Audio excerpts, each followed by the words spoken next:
Hey everyone, so it turns out that there is a new casting in the 14th wave of the Aoshima Grachan collection, and it turns out to be this one.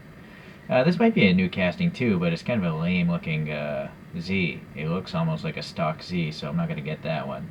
But all these other ones you can get in previous collections, but it's really just this one, and possibly that one if you really love the Z. Alright, so, Wikipedia is telling me this is the 5th generation Skyline. Perhaps also the lamest generation of Skyline. Tough to say. The 31 series wasn't so great either. Alright, so this thing did come wrapped in this tissue. It was already open because these are blind boxes. You don't know what car you're going to get. So someone opened this, and took a picture of it, and that's what I got. If you're curious, here are the other colors you can get and the other models as well. And that may not be too helpful there, but here at least it tells you the years, although it's a little confusing because it's really the C211, the facelifted version, if it's 1979. The C210 would be the very first of the 5th generation, but that was before 1979. Anyways, the entire 5th generation was sold between 1977 to 81, and over 500,000 of them were sold. Going to here, we have the actual facelifted version now with the 211 series, and you can, always focus on that. You can read that if you like. Let's see. Just gotta get my screwdriver, get this off the stand. There's one screw holding this thing down. So although the Nissan site on this one says it's a inline 6-cylinder of 2 liters, 130 PS, Wikipedia is saying, this generation they could have had 1.6 liter 4 all the way up to a 2.4 liters inline 6. Some turbo, some naturally aspirated. So many choices again, which makes sense if they sold 500,000 of them. Alright, I think you've probably read that enough. Let's just look at the differences that this thing has. It has a Liberty Walk body styling thing going on, so it doesn't actually look like the real photographs. Maybe the canopy here, but I gotta say, I don't know, this looks raked very much more than that photograph. So I think Aoshima took some liberties as well, although from this angle the rake actually doesn't look different, so it's just a matter of what angle people are taking their photos of their cars.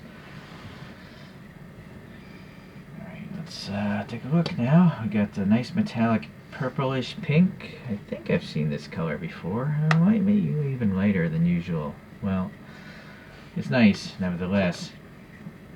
The wheels I've seen before. They're just I don't know what the name of these wheels, but they're probably very popular old school JDM wheels.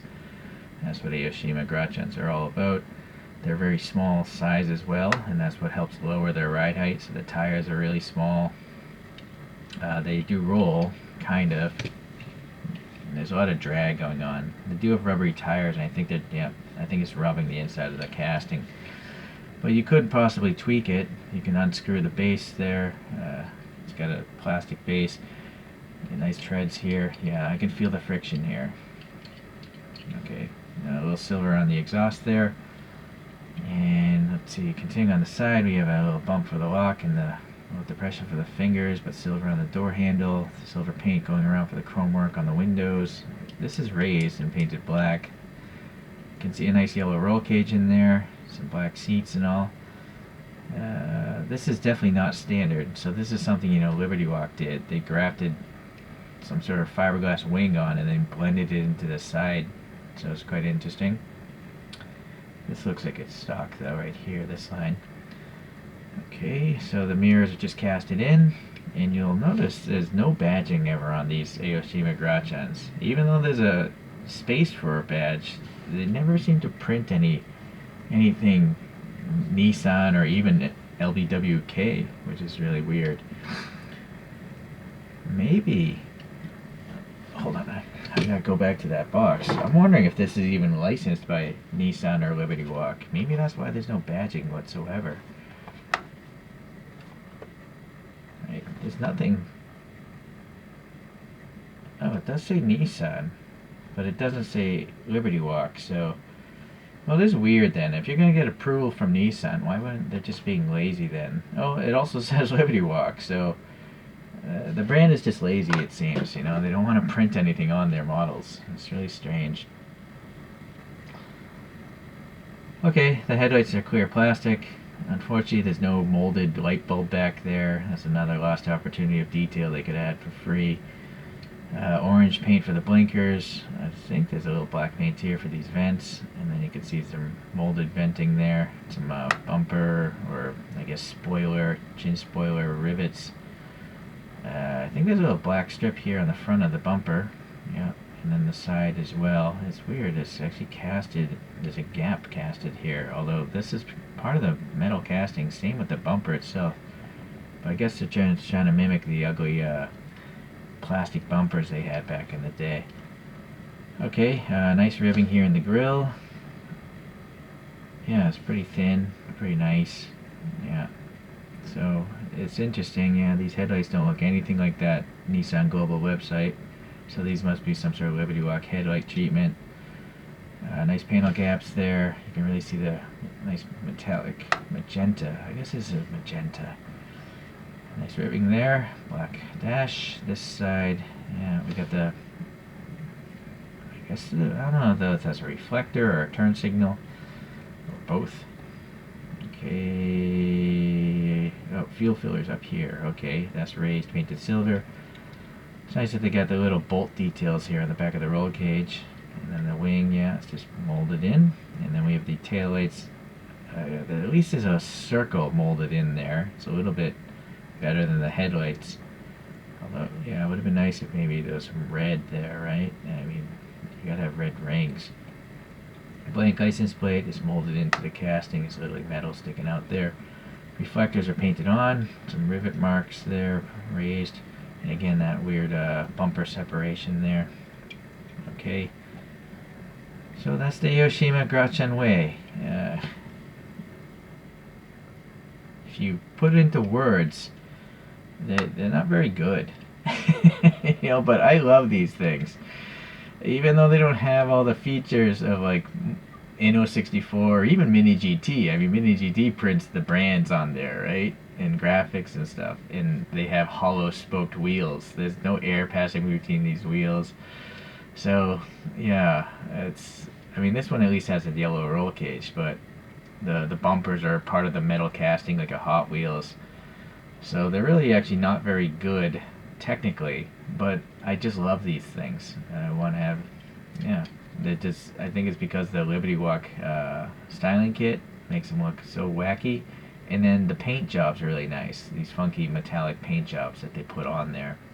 Speaking of which, we should probably look at a few other ones. Alright, well, I'm going to start with a couple other Grachans. Here's a two-door Kenmeri, so I think this is the generation before in the two-door coupe version, but it doesn't look like the stock vehicle, of course, because it's a Liberty Walk treatment, and I've put some metal wheels on here, those BNDS alloys. They also almost never label the bottom of their things. You never know what the car is, so that's another lazy thing that they do, because the base is unique to the top casting. I don't know why they can't mold in the year and model of the car, but they don't do it. Alright, so here's a four-door, and again, I don't know what it is because it doesn't tell you, but I put the BNDS alloys on it. I think this might be a four-door Kenmeri. Just looking at the hood of it, yeah, I think so. So put that over there. Now this last one, though, I think is a C210 or C211. Just based on the hood appearance, looks identical to this magenta one. And this one, again, has BNDS alloys. But you look at the front end, this Liberty Walk treatment, they literally grafted on some sort of overhang. But sadly, yeah, no details molded behind the headlights. It's a real shame. But this one at least has red taillights. I added a license plate as well. So that's the closest thing I have from the Grachan collection. Here's a Kyosho. This is a 5th generation. According to my notes, it says, what does it say? 2000 Turbo GT So this is a coupe though, so it's not quite the same. Oh, I'm sorry, it is. It is supposed to be the same. Getting it mixed up with the 4 doors over here. I think this is the generation after. This is a Kyosho as well. This is what, a Skyline KDR 30. Yeah, so this must be the generation that came afterwards. And I think this was a Beads collection one, so it actually has paint details on the interior. Not bad for a Kyosho.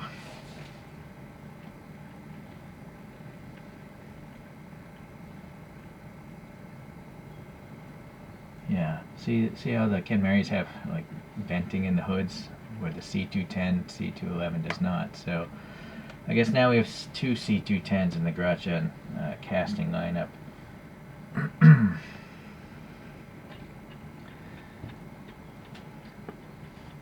Yeah, sadly this isn't even a coupe photo.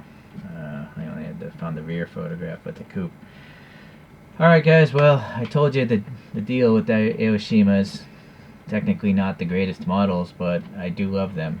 You know, it's they're really cool for me. That's my thing. So hopefully you like this video, and this is an actively selling series, so they don't cost too much right now, but they're definitely going to increase in price, it seems. So I suggest if you like this funky Liberty Walk styling stuff, you might want to pick one of these up. Alright, I'll see you guys. Take care. Bye.